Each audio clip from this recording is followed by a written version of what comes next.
ಕಾಂತಿಯಂತೆ ಬಿಸಿಲಲ್ಲಿ ತಂಗಾಳಿ ಹೊಸ ಜೀವ ತಂದಂತೆ ಆ ದೈವ ಸುದೆಯಿಂದ ಪರಮಾತ್ಮದಂತೆ ಎಲ್ಲೆಲ್ಲೂ ಸಂಗೀತವೇ ಎಲ್ಲೆಲ್ಲೂ ಸೌಂದರ್ಯವೇ ಕೇಳುವ ಕಿವಿಯಿರಲು ನೋಡುವ ಕಣ್ಣಿರಲು ಎಲ್ಲೆಲ್ಲೂ ಸಂಗೀತವೇ.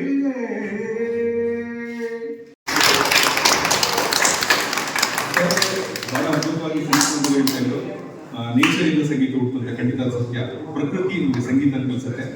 Music is the medicine for mind. ನಮ್ಮದೊಂದು ಗ್ರೂಪ್ ಇದೆ. ಮನುಷ್ಯನ ಬುದ್ಧಿಮಟ್ಟ ಎತ್ತರಕ್ಕೆ ಇರೋದಕ್ಕೆ, ಮನುಷ್ಯನ ಶುದ್ಧ ಆಗೋದಕ್ಕೆ, ಮನುಷ್ಯನ ಮೆದುಳು ಪ್ರಶಾಂತವಾಗಿರೋದಕ್ಕೆ ಸಂಗೀತ ಹೆಲ್ಪ್ ಮಾಡುತ್ತೆ ಅಂತ ನನ್ಗೆ ಅನ್ಸುತ್ತೆ. ಸಂಗೀತ ಯಾವಾಗ ಪ್ರಾರಂಭ ಆಯಿತು ಅಂತ ಸರ್ ಬಹಳ ಅದ್ಭುತವಾಗಿ ಹೇಳಿದ್ರು. ಅವ್ರದ್ದು ವಿವರಣೆ ನಾನು ಹೇಳ್ತೀನಿ. ಸಂಗೀತ ಚಿಕ್ಕ ಮಕ್ಕಳು ಅಂದ್ರೆ ಮಗು ಪಾಪು ಹೊಟ್ಟೆಲಿ ಇರುತ್ತಲ್ಲ, ತಾಯಿಯಿಂದ ಶುರುವಾಗುತ್ತೆ ಸಂಗೀತ. ತಾಯಿ ಮಗುಗೆ ಹೊಟ್ಟೆಲ್ ಇದ್ದಾಗಲೇ ಸಂಗೀತ ಹೇಳ್ಕೊಡ್ತಾ ಇರ್ತಾಳೆ. ದೇವರನಾಮ ಹಾಡ್ತಾಳೆ, ಅವಳು ಇಷ್ಟವಾದ ರಾಮನಾಮ ಹೇಳ್ತಾಳೆ. ಹಿಂಗೆ ತಾಯಿ ಹಾಡೋ ಹಾಡಿಂದ ಮಗು ಹೊಟ್ಟೆಯಲ್ಲಿರೋ ಮಗು ಆಕ್ಷನ್ಸ್ ಕೊಡುತ್ತಂತೆ. ಇದು ಸೈಂಟಿಫಿಕಲಿ ಅಂಡ್ ಮೆಡಿಕಲ್ ಪ್ರೂವ್ ಆಗಿರೋ ವಿಚಾರ. ಆಮೇಲೆ ಮಗು ಹುಟ್ಟಿ ಹೊರಗಡೆ ಬಂದ ತೊಟ್ಟಲ್ಲಿ ಹಾಕಿ ಹಾಡ್ತಾರೆ. ಇವೆಲ್ಲ ತಾಯಿಯವರು ಹಾಡಿನ ಕೇಳ್ಕೊಂಬಂದಿರಲ್ಲ. ಸಂಗೀತ ಹೀಗೆ ಪ್ರಾರಂಭ ಆಗಿದೆ, ತಾಯಿಯಿಂದ ಶುರುವಾಗಿರುತ್ತ. ನನ್ನ ಅನಿಸಿಕೆ ಆ ತಾಯಿ ಅನ್ನೋದು ಸರಸ್ವತಿಯ ರೂಪ. ಸರಸ್ವತಿ ಏನಿದೆ ತಾಯಿ ರೂಪ. ಸರಸ್ವತಿ ಶಾರದಾಂಬೆಗೆ ನಾವು ಶರಣಾಗಿರ್ಬೇಕು. ಸರಸ್ವತಿ ಮಾತೆ ವಿದ್ಯೆ ಬುದ್ಧಿ ಕೊಡ್ಲಿ. ಶಾರದಾಂಬೆ ಅನ್ನೋದು ಸಂಗೀತದ ಒಂದು ಏನು ಅಚೀವ್ಮೆಂಟ್ ಮಾಡೋಕ್ಕೆ ಅಂಜನಾ ಇನ್ಸ್ಟಿಟ್ಯೂಟ್ ಅಂಜನಾ ಅಂದ್ರೆ ಬೆಟ್ಟ, ಶಿವಮೊಗ್ಗನ ಬೆಟ್ಟ. ನಿಮ್ಮೆಲ್ಲರ ಸಂಗೀತದ ಶಾಲೆ ಅಂದ್ರೆ ಅಂಜನಾ ಇನ್ಸ್ಟಿಟ್ಯೂಟ್ ಆಫ್ ಮ್ಯೂಸಿಕ್ ಅಂಜನಾದಿ ಬೆಟ್ಟಕ್ಕೆ ಹೇರಬೇಕು, ಅಷ್ಟು ಎತ್ತರಕ್ಕೆ ಏರ್ಬೇಕು ಅಲ್ವಾ? ಅದಕ್ಕೆ ಕಾರಣ ಯಾರಾಗ್ತೀರಾ? ಸರಿ, ನಿಮ್ಗೆ ಒಳ್ಳೆ ಪಾಠ ಮಾಡಕ್ಕೆ ಹೇಳ್ಕೊಡಕ್ಕೆ ನೀವೆಲ್ಲ ಸಾಧನೆ ಮಾಡಬೇಕು.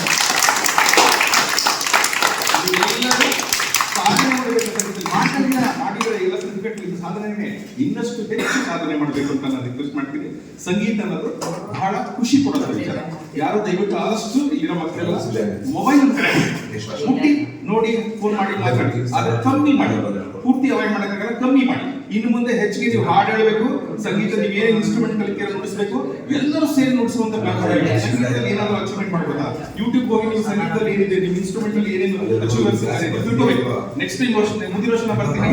ನೀವು ಫಾರ್ ಎಕ್ಸಾಂಪಲ್ ಗಿಟಾರ್ ನುಡಿಸ್ತಾರೆ, ವೈಲಿನ್ ನುಡಿಸ್ತಾರೆ, ಫ್ಲೂಟ್ ಕಲಿತಾ ಇದ್ದಾರೆ. ಆ ಪ್ರಶ್ನೆ ಕೇಳ್ತೀನಿ ನಿಮ್ಮನ್ನ, ಏನಂತ ಫ್ಲೂಟ್ ಅಲ್ಲಿ ಯಾರು ಎಕ್ಸ್ಪರ್ಟ್ಸು ಇಂಡಿಯಾದಲ್ಲಿ ಯಾರು ತುಂಬಾ ಹೈಯೆಸ್ಟ್ ಫ್ಲೂಟ್ ಅಲ್ಲಿ ಅಚೀವ್ ಮಾಡಿದ್ದಾರೆ, ಗಿಟಾರ್ ಯಾರು ಅಚೀವ್ ಮಾಡಿದ್ದಾರೆ ಅಂತ ಪ್ರಶ್ನೆ ಕೇಳ್ತೀನಿ. ರೆಡಿ ಇರಬೇಕು. ಆ ವಿಚಾರಗಳನ್ನು ತಿಳ್ಕೊಳ್ಬೇಕು. ಸಂಗೀತನ ತಿಳ್ಕೊಳ್ಳಿ, ಸಂಗೀತನ ಅಭ್ಯಾಸ ಮಾಡಿ, ಸಂಗೀತನ ಗೌರವಿಸಿ, ಸಂಗೀತನ ಎಂಜಾಯ್ ಮಾಡಿ ಅಂತ ಹೇಳಕ್ಕೆ ಇಷ್ಟಪಡ್ತೀನಿ. ಈ ಸಂಸ್ಥೆ ಎಲ್ಲ ಟೀಚರ್ಸ್ಗಳಿಗೆ ಧನ್ಯವಾದಗಳು. ಮುಖ್ಯವಾಗಿ ಪೇರೆಂಟ್ಸ್ಗೆ. ಮಕ್ಕಳು ಆಟ ಆಡ್ತಾರೆ, ಮೊಬೈಲ್ ಇಟ್ಕೋತಾರೆ ಅನ್ನೋದು ಕಂಪ್ಲೇಂಟ್ ಮಾಡ್ತೀವಿ ನಾವೆಲ್ಲ ಮಕ್ಕಳ ಮೇಲೆ. ಆದ್ರೆ ಅದಕ್ಕೆ ಕಾರಣ ಪೇರೆಂಟ್ಸ್ ಆಗಿರ್ತಾರೆ. ಅದೇ ಇಲ್ಲಿನ ಪೇರೆಂಟ್ಸ್ ಕಾರಣ ಆಗಿಲ್ಲ. ಬಹಳ ಸಂತೋಷ ಆಗುತ್ತೆ. ಮಕ್ಕಳಿಗೆ ಸಂಗೀತ ಕಲಿಸಬೇಕು ಅಂತ ಆಸಕ್ತಿ ತೋರಿಸಿ ಪೇರೆಂಟ್ಸ್ ಇನ್ಸ್ಟಿಟ್ಯೂಟ್ ಕಳಿಸ್ತಾರೆ. ಅವರು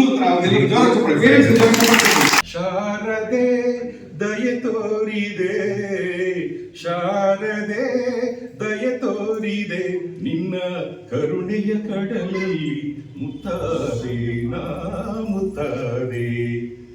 ಪೂಜಿಸಲೆಂದೇ ಹೂಗಳ ತಂದೆ, ದರ್ಶನ ಕೋರಿ ನಾನಿಂದೆ. ತೆರೆಯೋ ಬಾಗಿಲನು ರಾಮ, ಪೂಜಿಸಲೆಂದೇ ಹೂಗಳ ತಂದೆ. ಅದ್ಭುತವಾದ ಗೀತೆಗಳ ದೇವರ ನಾಮಗಳನ್ನು ಕೇಳಿದೀವಿ. ಈಗ ಲೇಟೆಸ್ಟ್ ಆಗಿ ಈಗ ದೇವರ ಬಗ್ಗೆ ಹಾಡು, ದೇವರು ವರವನ್ನು ಕೊಟ್ರೆ ನಾನಿನ್ನೇ ಕೋರಿದೆ ಚೆಲುವೆ.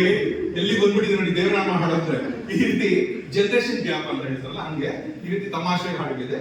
ಹಾಗೆ ತಂದೆ ತಾಯಿ ಬಗ್ಗೆ, ಈಗ ತಂದೆ ತಾಯಿ ಬಗ್ಗೆ ಹಾಡುವ ತಕ್ಷಣ ತಂದೆ ತಾಯಿ ಹಾಡುಗಳಲ್ಲಿ, ಹಳೆ ಹಾಡುಗಳಲ್ಲಿ ತಾಯಿ ತಂದೆ ಇಬ್ಬರು ಕಣ್ಣಿಗೆ ಕಾಣೋ ದೇವರು, ತಾಯಿ ತಂದೆ ಇಬ್ಬರು ಕಣ್ಣಿಗೆ ಕಾಣೋ ದೇವರು ಅಂತ ಅದ್ಭುತವಾದ ಹಾಡುಗಳನ್ನ, ಲಿರಿಕ್ಸ್ ನ ಬರೆದು ಹಾಡನ್ನ ಪ್ರಸ್ತುತಪಡಿಸಿದ್ರು. ಹಾಗೆ ಅಮ್ಮ ನೀನು ನಮಗಾಗಿ ಸಾವಿರ ವರುಷ ಸುಖವಾಗಿ ಬಾಳಲೇಬೇಕು ಈ ಮನೆ ಬೆಳಕಾಗಿ. ಅಮ್ಮ ನೀನು ನಮಗಾಗಿ ವಿಶ್ವನಾಥನು ತಂದೆಯಾದರೆ ವಿಶಾಲಾಕ್ಷ್ಮಿ ತಾಯಿಯಲ್ಲವೇ. ಯಶೋದೆ ಕೃಷ್ಣನ ಬೆಳೆಸಿದರೇನು ದೇವಕಿಗೂ ಅವನು ಕಂದನಲ್ಲವೇ ಅಂತ ಬರ್ತಾ ಇದ್ದ ಹಾಡು ದೇವರ ಬಗ್ಗೆ.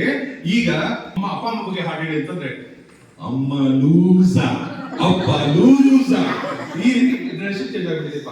ದಯವಿಟ್ಟು ಇಂಥ ಹಾಡುಗಳು ಕಲ್ತ್ಕೋಬೇಡಿ, ಒಳ್ಳೊಳ್ಳೆ ಹಾಡುಗಳು ಕಲ್ತ್ಕೊಳ್ಳಿ ಅಂತ ಹೇಳಕ್ ಇಷ್ಟ. ಒಲವೇ ಜೀವನ ಸಾಕ್ಷಾತ್ಕಾರ, ಒಲವೇ ಮರೆಯದ ಮಮಕಾರ, ಒಲವೇ ಮರೆಯದ ಮಮಕಾರ, ಆಕಾಶವೇ ಬೀಳಲಿ ಮೇಲೆ ನಾನೆನ್ನು ಕೈ ಬಿಡೆನು, ಯುಗ ಯುಗಗಳ ಸಾಗಲಿ ನಮ್ಮ ಪ್ರೇಮ ಶಾಶ್ವತ, ಹಿರಿ ಗಗನವೇ ಬೀಳಲಿ ನಮ್ಮ ಪ್ರೀತಿ ಶಾಶ್ವತ ಅಂತ ಹೇಳ್ತಾ ಇದ್ದರು. ಈಗ ಹಾಡು ಅಂದ್ರೆ ಪ್ರೀಚೆ ಪ್ರೀಚೆ, ತಲೆ ಕೆರ್ಕೊಂಡು ಪ್ರೀಚೆ, ಮೈ ಮುಚ್ಕೊಂಡು ಪ್ರೀಚೆ ಇದೆಲ್ಲ ಹೇಳೋಂತ ಲಿರಿಕ್ಸ್ ಬಂದ್ಬಿಟ್ಟಿದೆ. ಅದಾಗ್ಬಿಟ್ಟು ಹೇಳ್ತಾ ಇದ್ದೇವೆ ಈಗ. ಆತರ ಸಾಹಿತ್ಯ ಚೇಂಜ್ ಆಗಿದೆ ಅಂತ ಹೇಳಕ್ ಇಷ್ಟಪಡ್ತೀನಿ.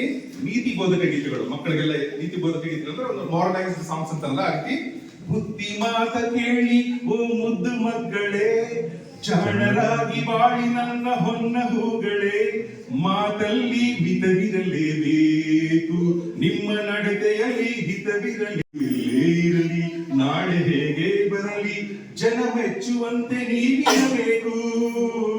ನೀವೆಲ್ಲ ಮಕ್ಕಳು ಯಾರೇ ತಂದೆ ತಾಯಿ ಹೆಸರು ಉಳಿಸ್ಬೇಕು, ನಿಮ್ಮ ಗುರುಗಳ ಹೆಸರು ಉಳಿಸ್ಬೇಕು, ಸಾಧನೆ ಮಾಡಬೇಕು, ಚೆನ್ನಾಗಿ ಓದಿ ಒಳ್ಳೆ ಸ್ಕೋರ್ ಮಾಡಬೇಕು, ಸಂಗೀತದ ಅಭ್ಯಾಸ ಚೆನ್ನಾಗಿ ಮಾಡಬೇಕು. Very good.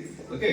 ನಗು ನಗುತ್ತಾ ನಲಿ ನಲಿ ಏನೇ ಆಗಲಿ, ಹೀಗೆ ಏನಾಗಲಿ ಮುಂದೆ ಸಾಗು ನೀ ಅಂತ ಒಳ್ಳೊಳ್ಳೆ ಹಾಡುಗಳು ಬರ್ತಾ ಇತ್ತು. ಈಗ ಹಾಡಂತ ಬಂದಾಗ ನೀತಿ ಬೋಧಕ ಗೀತೆಗಳು ಹೊಟ್ಟೋಗಿ ಈಗ ಎಲ್ಲ ಯಾರಿಗೆ ಚೇಂಜ್ ಆಗ್ಬಿಟ್ಟಿದೆ. ಹೊಡಿ ಮಗ ಬಿಡಬೇಡ ಅವನ್ನ, ಶ್ರೀರಾಮ್ಪುರ ಗಿಟ್ಟಿ ನಾನು ಹೊಡಿಬೇಡ ಅಂತ ಇಂಥವೆಲ್ಲ ಚೇಂಜ್ ಆಗ್ಬಿಟ್ಟಿದೆ.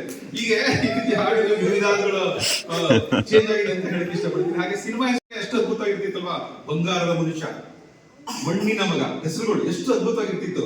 ಓಕೆ.